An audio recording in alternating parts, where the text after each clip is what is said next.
Hello, every.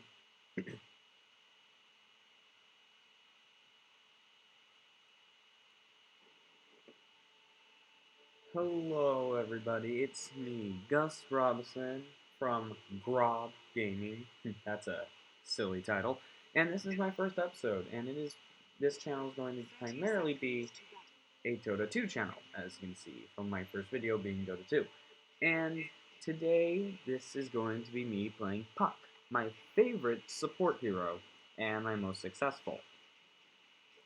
So this is actually a bit different from other Dota 2 videos you'll find because this is actually a replay and it's from my perspective just so that it looks a bit like easier to follow because it'll just be how I was acting. And this is just me playing Puck. He's my favorite support like I said, and I'll talk about that. And also, if there's just a disclaimer. One, I do not own Dota 2. That is just copyright stuff. Sounds a bit silly, and yes. Secondly, if you find any audio issues, technical issues, graphical issues, anything while watching this video, just say it in the comments, and I can fix it right up. And so, with that being said, let's get started by just seeing what I did right, what I did wrong with this match. And it's a winning match, because I just want to say that right now. So, Puck. So, actually, before I even talk about Puck, let me just say something because you probably saw me do that horrible body blocking kind of thing. Yeah, that. So, I have not played the mid lane that often, so I'm not as used to body blocking. There are times I know how to body block. It's just there are times when I really just can't. So yeah, this is one thing. So this was one of my off days. I wasn't really used to playing in the mid lane. Heck, I wasn't even used to last hitting because I'm so used to playing I'm so used to playing a support role. I was used to playing a support role the previous matches, so I was a bit off. So yeah, but if you want to so here's the number one thing, like number one for things I did right, things I did wrong. Body blocking needs to improve, and last hitting I need to get a solid foundation on and don't have to have it wavering. That's the first thing. Alright, so back to Puck. As you can see, I have the Fancy Dancy set on him from the Radiant chest, the Fairy Dragon chest, set.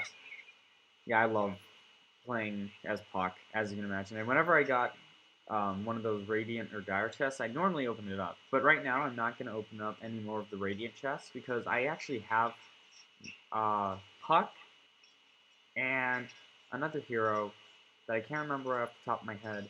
But I have, Nature's Prophet. I have Nature's Prophet set and Puck set. And those are primarily the two I would want. The others I don't really want. And so, yeah, that happened.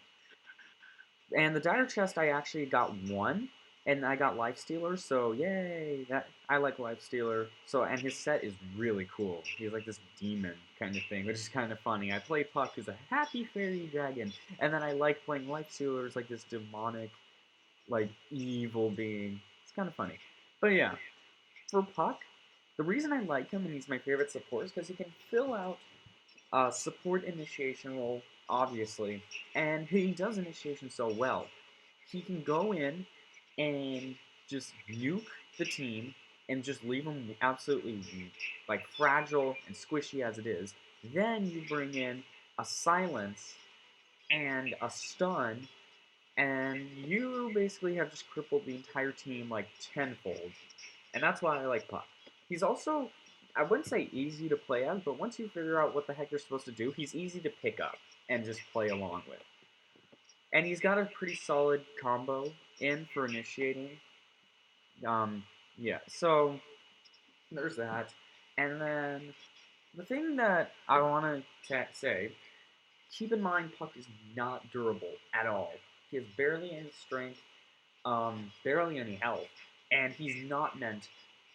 When I say initiator, he's not meant to just go in and destroy everything. He's actually supposed to go in and weaken the enemy team. I mean, you'll probably see someone like Earthshaker, who's a strength hero, who goes in and just destroys everything. Well, yeah, he's supposed to destroy everything and get damage in and kill heroes.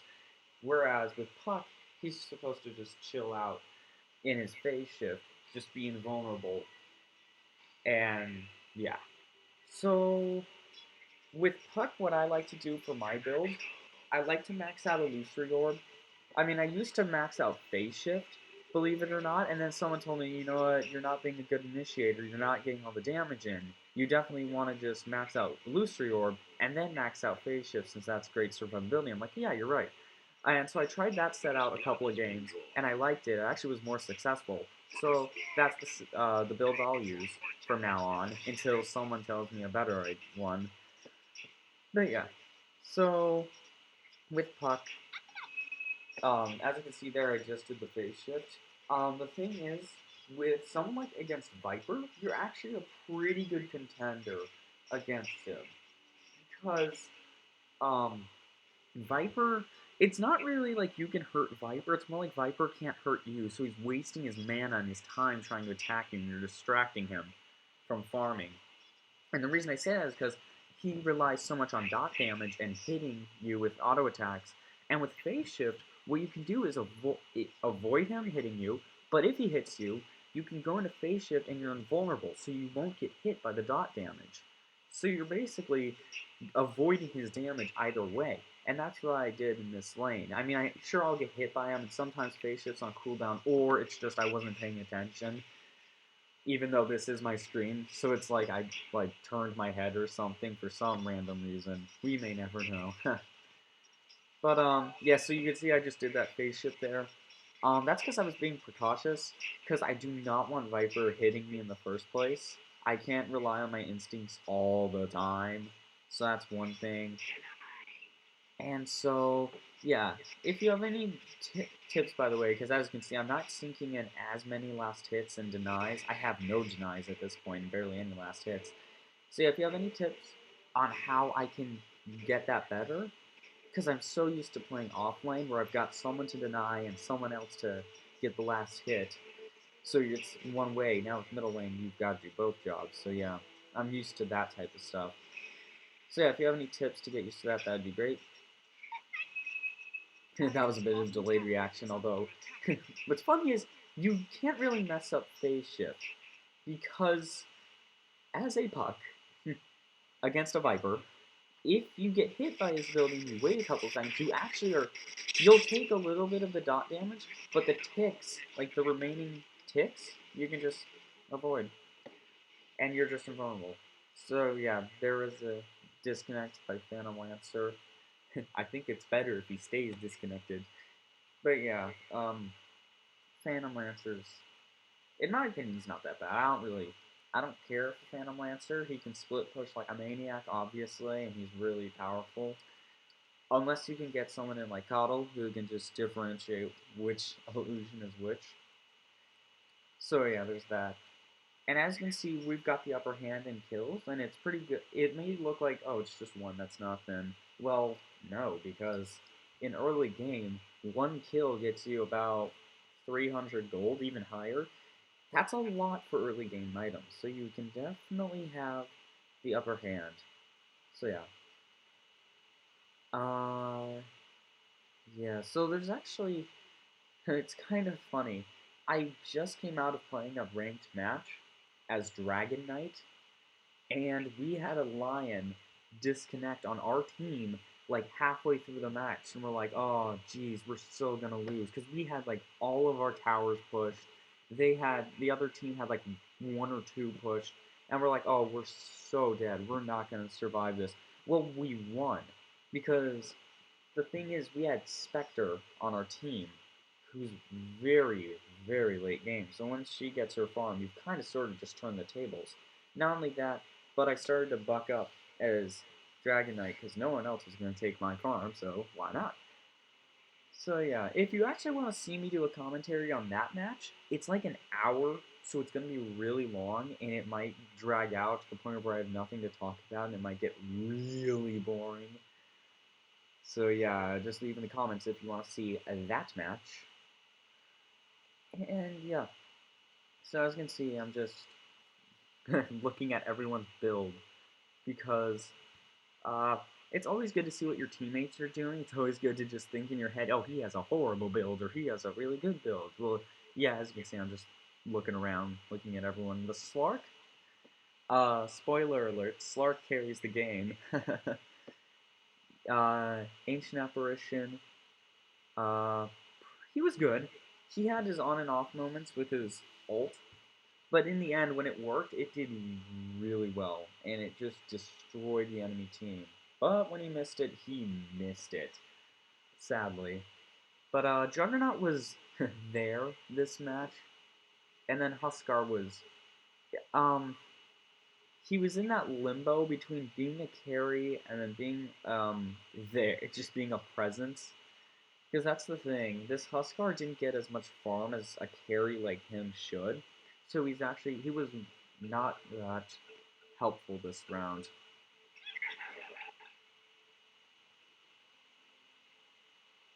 So yeah, as you can see, I'm doing my thing. Alright, so actually, you can't see the dialogue, and sometimes there's gonna be some stuff that you wouldn't even want to read.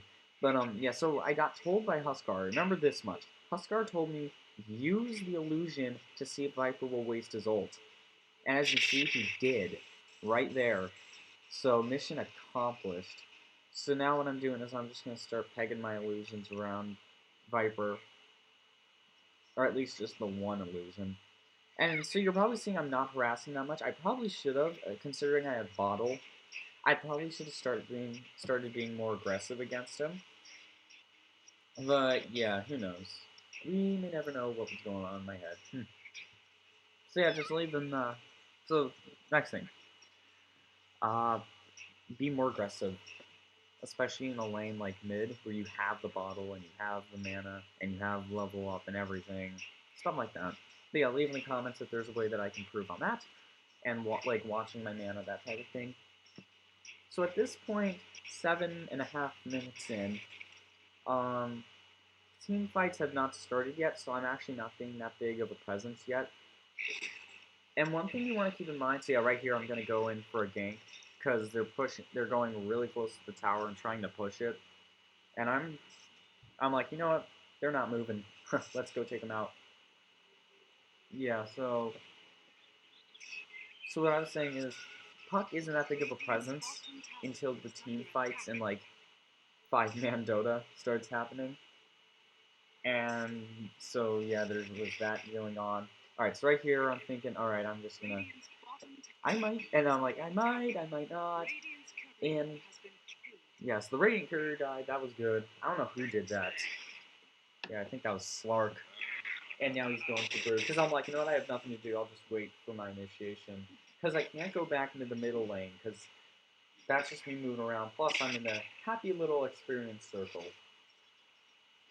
So that'll be fine. Or at least I was. Until the creep wave moved like there. And so then I see the Razor.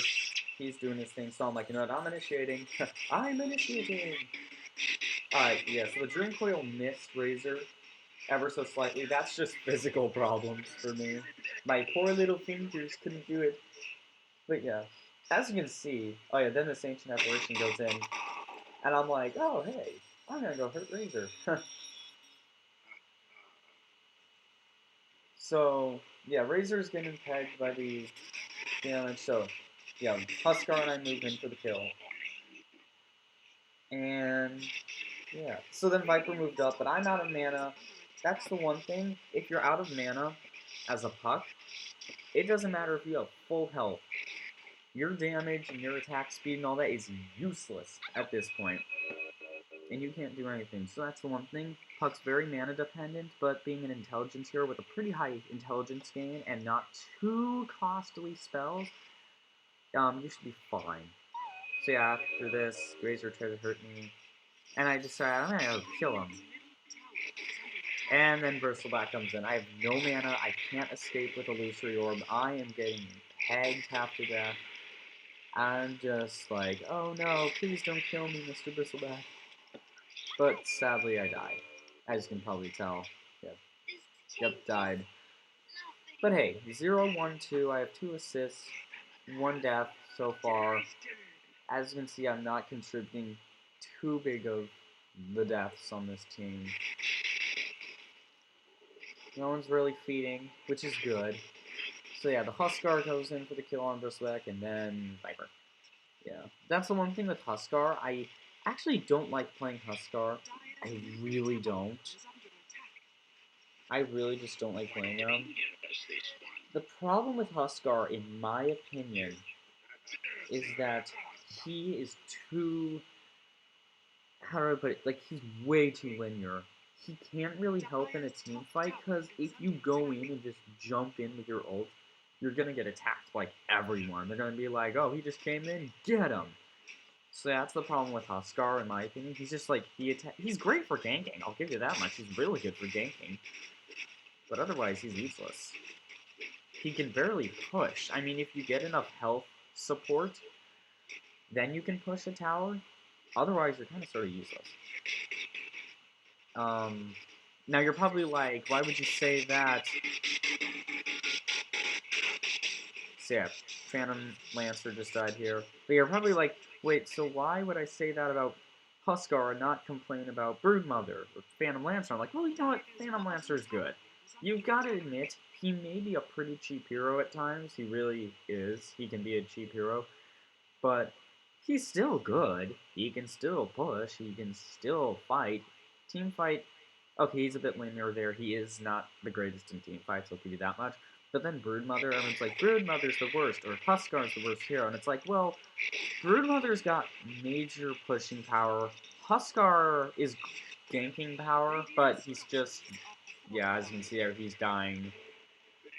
So at this point, we're getting a bit scared from what Huskar is doing. Like he's getting shut down, and Bristleback is getting farm, and you never want to Bristleback with farm because he will become a ridiculous force of nature. Yeah, Bristleback's actually one of my favorite heroes. He's actually also one of my most successful. Him and Puck. So, yeah, but back to Broodmother. The reason that Broodmother's not that bad is because of her pushing power, obviously. She's got the pushing power of like 20 trucks stacked on another truck connected to like the arm of a tank that's also like a transformer. Yeah, she's got that pushing power. Um, yeah, Broodmother's just ridiculous. I mean, I have played games where we have absolutely demolished the enemy team. Like, the team fights are ridiculous. We just destroy them in seconds. But yet they have a pushing power like Broodmother or Death Prophet, where they just absolutely destroy our towers and we can't do anything about it. And I mean, like, you're probably like, oh, come on, there's gotta be some pushing power. Well, no, I've played games, especially in all random, where we get, like, no pushing presence. Like, seriously, even if we had Anti-Mage as our only, like, form of pushing power, even then it doesn't really work. So yeah, right here I came in for the gank. Puck's really good at ganking too. He's one of the reasons that I like playing as him. He definitely helps. So as you can see here, I tried to escape. Sadly, I got killed there. I tried to escape because viscous nasal goo is absolutely ridiculous. I did not survive. Um, yeah, and so that mouse you see on the screen, by the way, because it just caught my eye, the mouse you see on the screen is my in-game mouse. It's not myself, the one talking, the Gus not playing. That's the gaming Gus's mouse, not the real Gus. I hope that clarified anything, or I just confused you more. Either way, something happened to your brain and your understanding of the mouse. And like it matters. Probably like, seriously, this guy who's supposed to commentate about Dota is commentating about a mouse and why we don't care. So sad. Anyways, sad. There. So meanwhile, as I am respawning or have respawned and I have nothing better to do, I decide, hey, look, a Bristleback and a Juggernaut. Let's go. Let's go play around with them. And then I notice Slark here, and I'm like, you know what, Bristleback has run away. We can't kill him. Juggernaut's pretty good. And I saw Slark, and I'm like, you know what, they've probably got this. So I'm just going to move back to lane and mid. And this is the boring part of a Dota match. Whether you're watching or playing, you know that this is like the boring part, where it's like in that limbo of mid-game, early game. It's in that weird spot, because you're like, seriously, what the heck am I gonna do here? I mean, do I get gold? Do I gank? What do I do? I mean, we're all on an even playing field practically. Can we do anything? So, yeah, this is a like boring part of the game. So yeah, right there, I was able to avoid the dot damage. Bristleback's on the killing spree, and at this point, I'm like, oh no, he can't be on a killing spree. He's gonna get fed, and he's gonna like destroy us.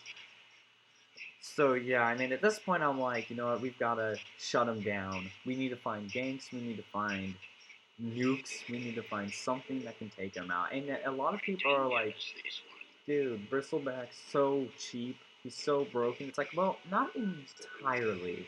If you get someone like Outworld Devourer who does pure damage, Bristleback crumbles because he relies solely on resistance. Also, if we bring in a really durable hero who's got like high armor, because Bristleback is all physical damage, then you can kill him as well. Someone like Centaur Warrunner, who in fact is also one of my favorite heroes.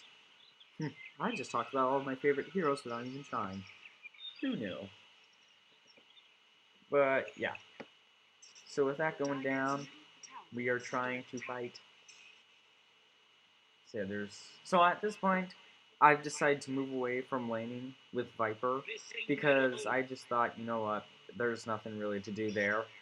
Viper's gonna be paying the butt to lane with skill. So yeah, then we start getting attacked.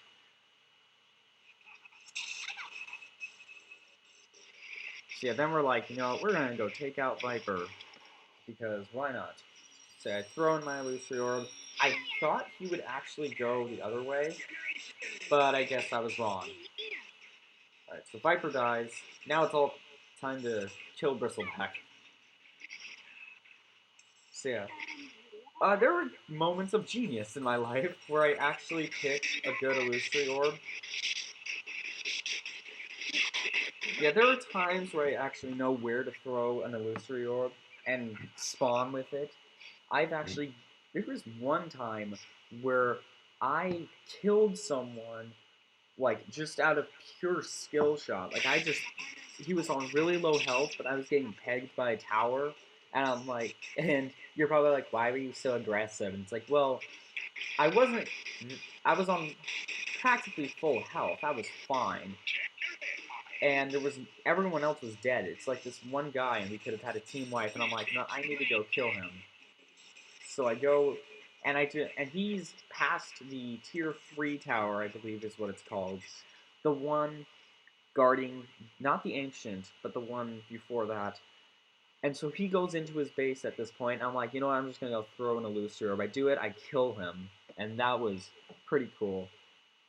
It's nothing much. I mean, a lot of people have much better skill shots than that, but it's like one. It stuck out in my mind. It showed me I like Puck, because I like illusory orb, obviously. So yeah, at this point, we are just we see the entire team in this lane, and we're like, no, we need to go kill them. We need to go take them out. So I am contemplating here. Obviously, I'm contemplating: do I kill them? Do I gank?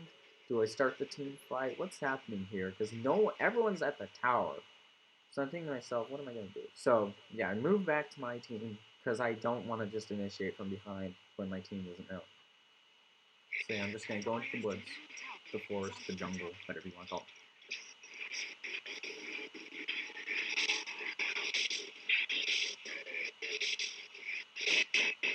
Yeah, this ancient apparition knew what he was doing half the time. He knew, should I ult or not? So yeah, I try to avoid dying, but obviously that did not turn out so well, and my Dream Coil was wasted. Because I could have sworn that my team would have followed up. Little did I know they were either out of mana or low on health. Yeah. So yeah, now it's 1, 2, 3, I believe, is my ratio. 1, 3, 6. I don't know why I said 1, 2, 3. That's like the most common kill death assist ratio I get. But yeah, normally I come back from ratios like that. In this case, I think that third death is gonna be my last for a while. Like at this point, I put on my game face and I'm like, I am not dying here. Hmm. All right. So, oh yeah, this is something. So you're probably like, why didn't you buy a TP scroll? Why didn't you just TP to top when you could help your team? And the problem is, at this point, this is only a couple of weeks ago, and I had not realized how good teleportation scrolls were. Because I never bought them. I used to think they were horrible uses of money and gold. And then one of my friends was like, dude, just think about it. You could be on one side of the map, and they're like, the whole team is here, or we need to defend this tower, and you can't do anything about it. So then teleporting there would make it a lot easier. Plus, if you think about it, if you're successful with your golds, you'll make up. I mean, not successful with your gold. Successful with the TP scroll and actually like kill something, even hero or a creep wave, then you've just recuperated all the gold that it costs to get the TP scroll. So now at this point, I actually do start buying TP scrolls a lot more often because I have now figured out the true way of the TP scroll. Well, yeah. If you have any ideas on what the heck I should be using the TP scroll for, tell me. Oh, and you're probably like, this puck is horrible. He's not supporting his team at all. Well, no, because technically speaking, I wasn't trying to support this team. I may have been mid lane, and I may have a support role, but we had AA off lane. He literally got dumped into support role as soon as we started. Alright, so, and that's one of the things. I actually react quite well to the, like, noise cues. Like, when I heard the Broodmother use her ability to, spawn spiderlings, whatever, I was like, oh, hey, this Broodmother's trying to kill someone. Well, little did I realize that she was just trying to kill a creep to get the spiderling spawn. And this is ridiculous. She's just got this massive army of spiderlings. So, yeah. So yeah, I mean, our team is pretty spread apart, so I couldn't do anything. I didn't try doing anything right now. But then we got to the tower, and we're like, okay, we're just gonna go defend here. And my build for Puck, if you want to know what was going on in my head, I get all of my main, I get all of my core and main items and all that. So that was a pretty good initiation on my part. We got quite a few people, including Viper, not Viper. I got PL and Broodmother and I believe Razor. See, I got quite a few people. But yeah, now we're just hunting down Broodmother. We're like, where the heck did Broodmother go? Because obviously she can go through trees because of her webs and the glorious patch. So yeah, I thought Broodmother was in here, so I tried using the silence on the outer rim of where the tower can't see invisible units, but that didn't do anything, so I decided not to resume with that. So yeah, I saw Bristleback, and I'm like, I need to go kill Bristleback. Back to my build. What I do...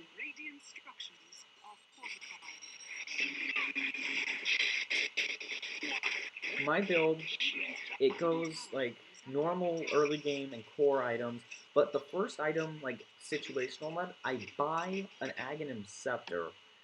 A lot of people will actually not pick it up, and it's kind of disappointing, because an Aghanim Scepter is really helpful. It increases everything. It increases coil duration, coil damage, stun duration. It's a really good item. Now, okay, I might have messed up one of those things. I might have said something else. Like, I don't think there's extended stun, but I do know there's increased damage and duration. I know that much. Moving on from that, after Aghanim Scepter, I fully upgrade a Dagon. Because Dagon on Puck is actually pretty effective, because you want to, depending on your team, in this case I had a really good, solid team build. And this was a nice ult on Ancient Apparition. That, it's like next level harassment from across the map. So funny. But, yeah, the reason I get a Dagon is because on a team like this, where we have high offensive power and all that, I might as well join the club. Get a Dagon, destroy everything. Now, I mean, say they were all squishy but had high duration, or high damage output and all that. I probably would have gotten something like a Lincoln Spear, which helps me survive longer so I can help my team better. Sadly, that uh, sadly that wouldn't really help. And poor Slark. I thought he would have survived that because of his ult, but I guess the creeps were looking at him at the wrong time. So moving on from that, so yeah, so I get a Dagon. I try really upgrading it, especially on a team like this, and with the enemy team actually, that has like everything on them. The enemy team has, let's look at that.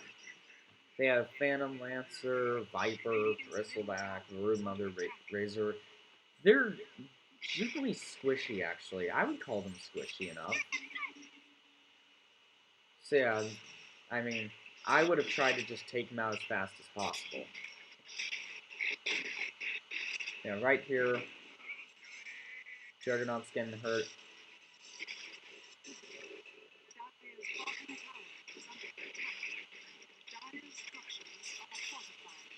That was a nice Omni Slash on Juggernaut. He was really smart on using that. Yeah, I mean, Juggernaut's ult is really weird. It's like, it's a tough choice when to use it. It really is. It's not like Puck's ult where the mana is easy to use and get, and the cooldown isn't that long. So once you use it, don't worry about it. Like, I would use it. I've never tried escaping with it, believe it or not. I haven't found an instance where that was the only spell I had, and I actually thought of using it to escape people. Although I could imagine it's a really good escape mechanism. But yeah, I use it for ganks and team fights. Always team fights. Sometimes ganks, depending on what's going on. Like, if they have high health and they're trying to escape, I'll use my ult. If they have almost low health, but like barely anyone can catch up with him, I use my ult. If the guy is on obscenely low health and everyone can get to him, I don't use my ult. It's just some food for thought.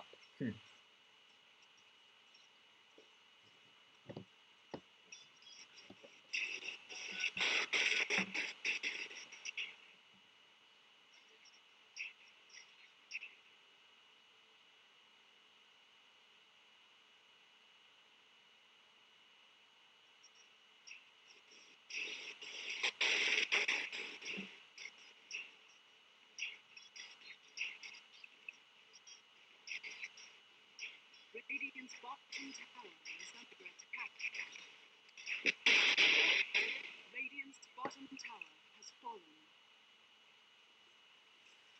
Yeah, at this point, our towers are not even at all. Like, because of the dang Broodmother.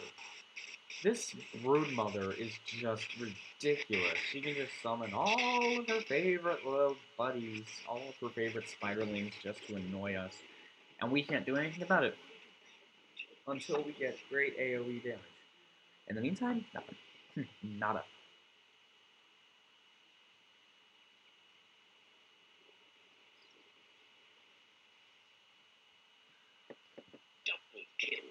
Alright, see, now I'm getting chased. Here, and I'm not even paying attention. I'm just looking at the mini-map, because I don't want to get hurt. So yeah, I tried to escape. I noticed that Slark went in. It's like, Slark, you went without me. I'm going to help you. So I failed that illusory orb. Do realize I'm not a pro. I'm not saying I'm a pro at illusory orb at all. I'm just saying I have my moments of genius and I have my moments of failure like that.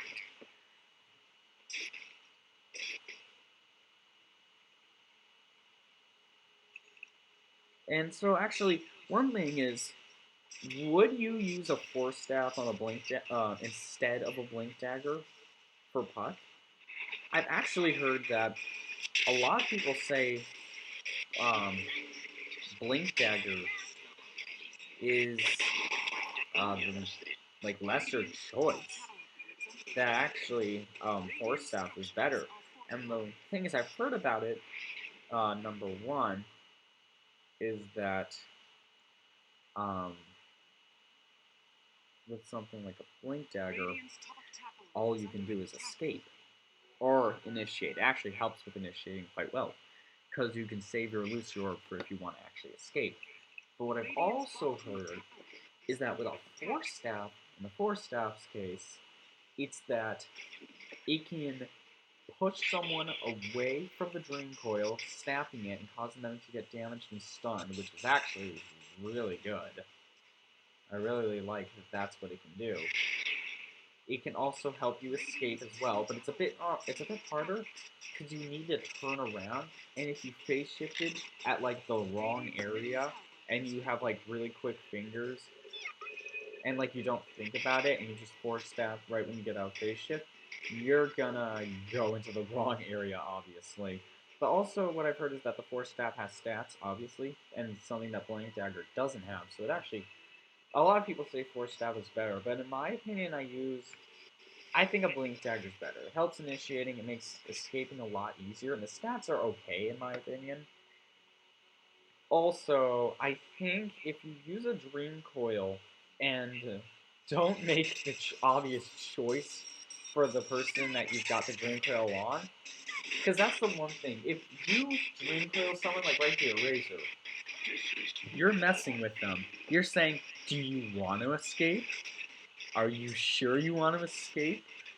Whereas if you use a force stab, it's like, oh, yep, you want to escape. I'm just gonna go stun you and damage you now, and that's a bit, yeah.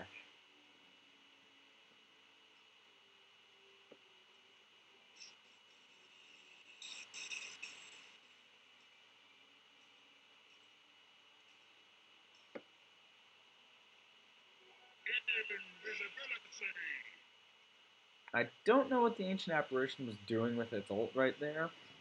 I don't even know what it was thinking of.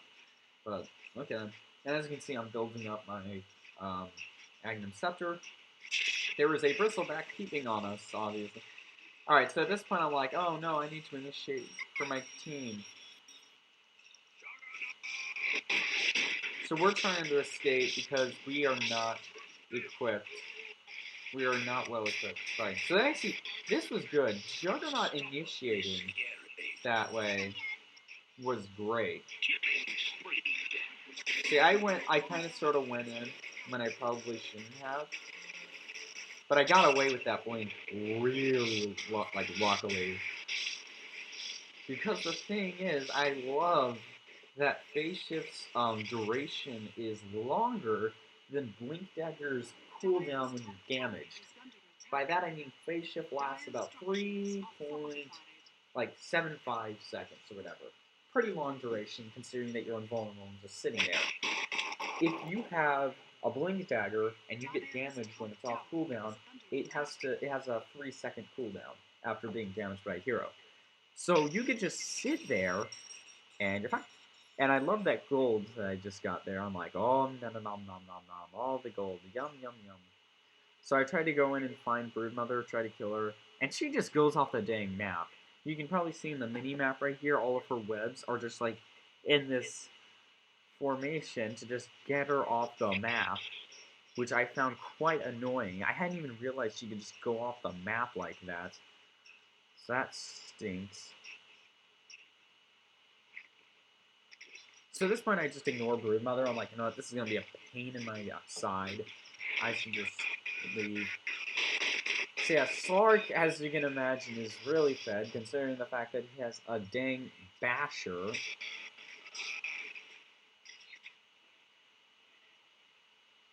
Yeah, he has a skull basher on him, as well as the ability to just destroy you at his very whim. Yeah, Slark's a bit cuckoo.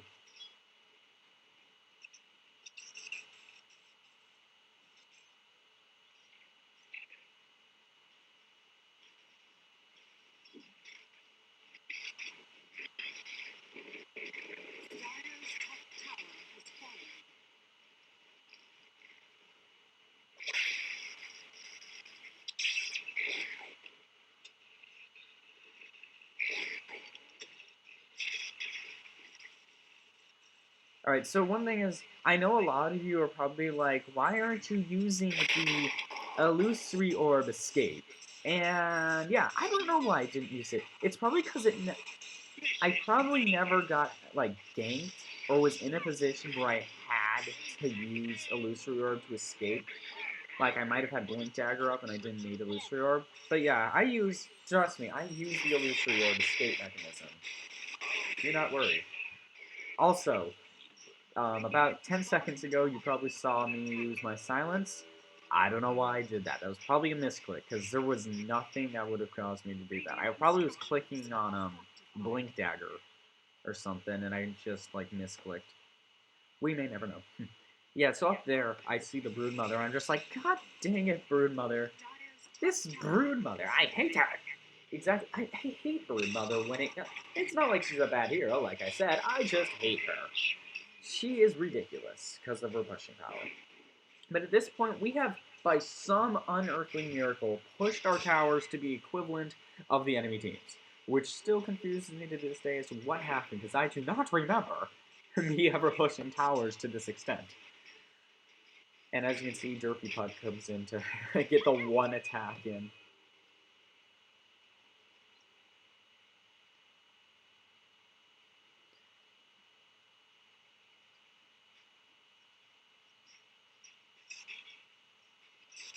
Oh yeah, another thing. PL plays mind tricks on you.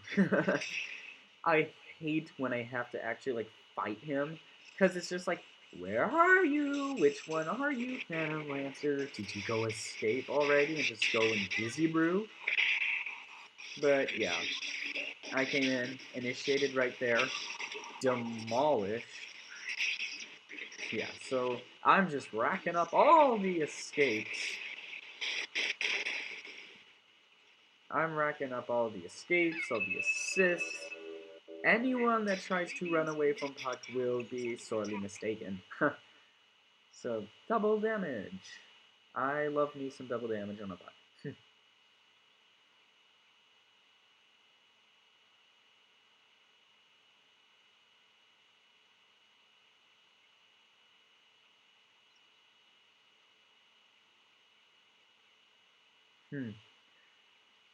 Yeah, so at this point it's another boring part of the game. Except for when Slark did that. Alright, now we've somehow, some way, by some miracle, just pushed our towers ahead of a Broodmother. And a PL. I mean, seriously, how the heck did we win when they had Phantom Lancer and Broodmother on the same team in practically the same lane? Except for Phantom Lancer, he could just push all three lanes. Yeah, it still confuses me how we won when they had this. Because it's not, I mean, we were obviously the better team, as you can tell by the score. But we were just the better team in general. Like, we did not, actually, no, not in general. We were just the better team when it came to fighting. We were not the better team when it came to pushing. Who do we have to push? Slark? Maybe. Juggernaut? No. Ancient Apparition? No. Me? Heck no. Huskar? Maybe. But he didn't have enough farm to even be a pusher, so we just needed all 5 of us to fight. So I go in to get my illusions, as always.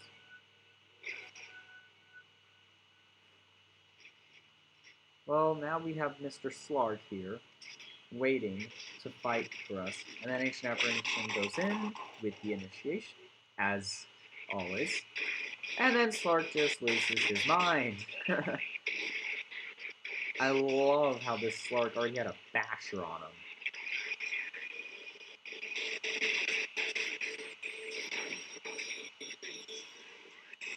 Yeah, so I tried escaping from there because they had Razor decide to go and take us out that way. Then we have Broodmother here, as always. Miss Broodmother.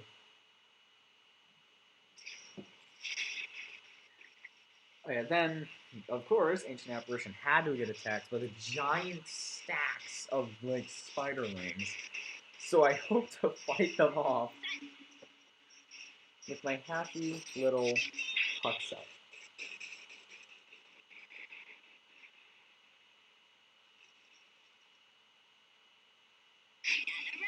Yeah, so I dream coiled her because I'm like, no, this Broodmother is not escaping. Seriously, when you find a Broodmother that you want dead, you just dream coil her or hit her with everything you have. Yeah, so I tried to save Slark here. Sadly, he died. He probably should not have gone that aggressive. he was definitely gonna die. Yeah, and then there's all this confusion. I'm like, who do I have to attack again?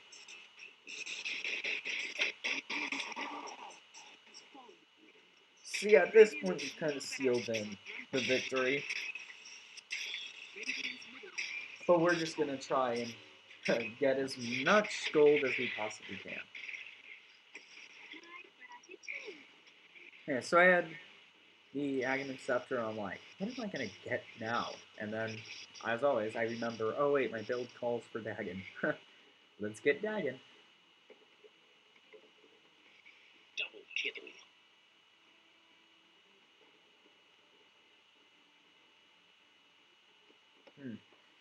That's another interesting thing. Huskar got a kill on this attack. And then he announces it to the world. Gotcha. Gotcha. But yeah, now I have my Dagon up, and I just need to get to the shop to be happy little Puck with a Dagon. And what's even funnier is I think I only use it like once or twice this entire game, and it actually annoyed me. I was like, why the heck do I get a Dagon and yet not use it half the time? So I decided I'm gonna go hunt people down with a Dagon. So you can just imagine this Puck running around with a Dagon. And it's like, I'm gonna kill you. I'm gonna get you with a Dagon. You're gonna die. Big Dagon. Which is actually pretty good, believe it or not. I probably shouldn't have launched my orb that far away, but yeah. But yeah, a Puck with a Dagon is a sight to see.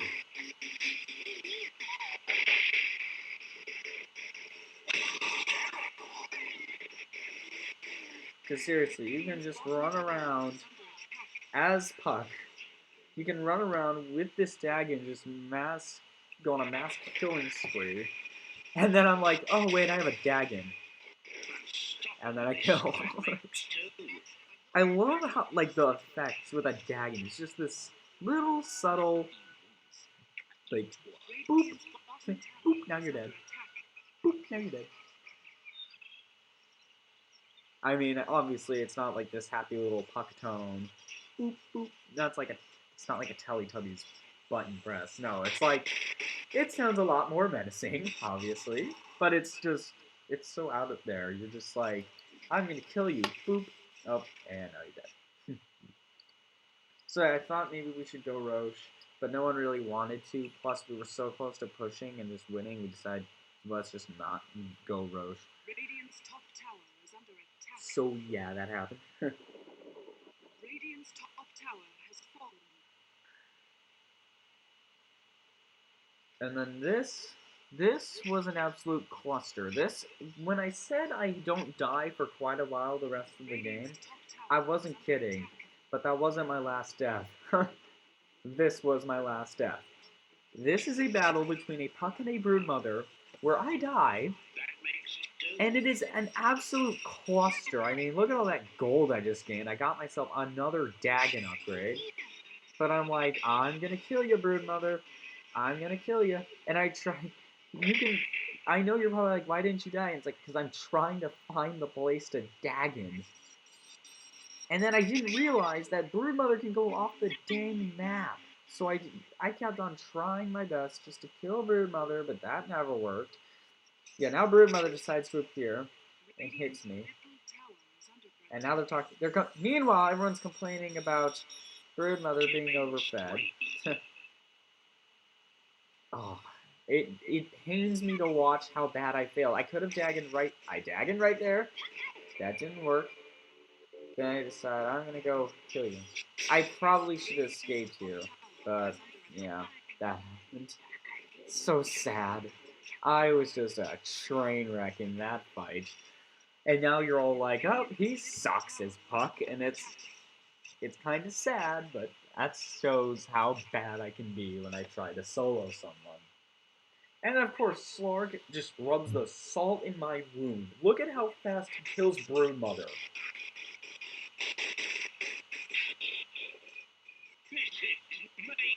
That was ridiculous. He has no true sight whatsoever. There are no wards, and yet he just killed her right before she went invisible. It was ridiculous. But yeah, at this point we've won. Nothing can really stop us. But we just need one final push. That's literally all it takes.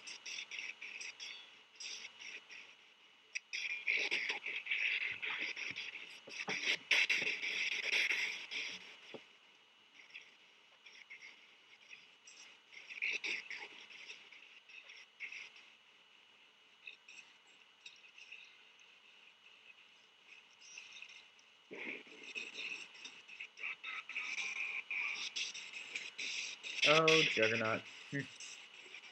That's the other thing. So I was kind of confused because I had no idea what the Viper was doing when he used his ult on Juggernaut. Little did I know, Juggernaut may be magic immune when he's in Blade Fury, the little spinning animation. The thing is, he's not entirely magic immune. He doesn't take damage from Viper's ult, but he is slowed. Oh yeah, and then we have this fantastic little discussion on surrendering, which I found kind of interesting. Because we're not French. That was funny. Come on, you gotta admit that was a bit funny.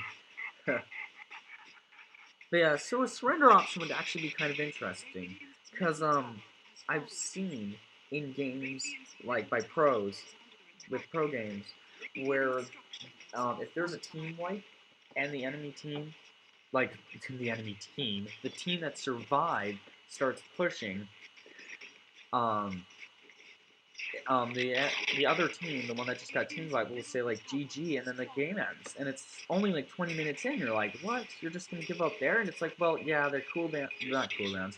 The respawn time they have, it's not enough. They would probably die, so, and not even just die, like they just die over and over and over again, and they can do nothing about it. The tower would get, I mean, not tower, the ancient would get pushed and killed and all that. But yeah, there we go. So that's the game. All right. There we go. my my computer is a bit frozen. Not frozen, just slow on the ending. And Huskar says he died a lot. Yeah. Looks like he might have. We may never know. It's not double digits, but it might be somewhat high. But yeah, that was the game. It was fun. And I hope they give you a lot more episodes to watch.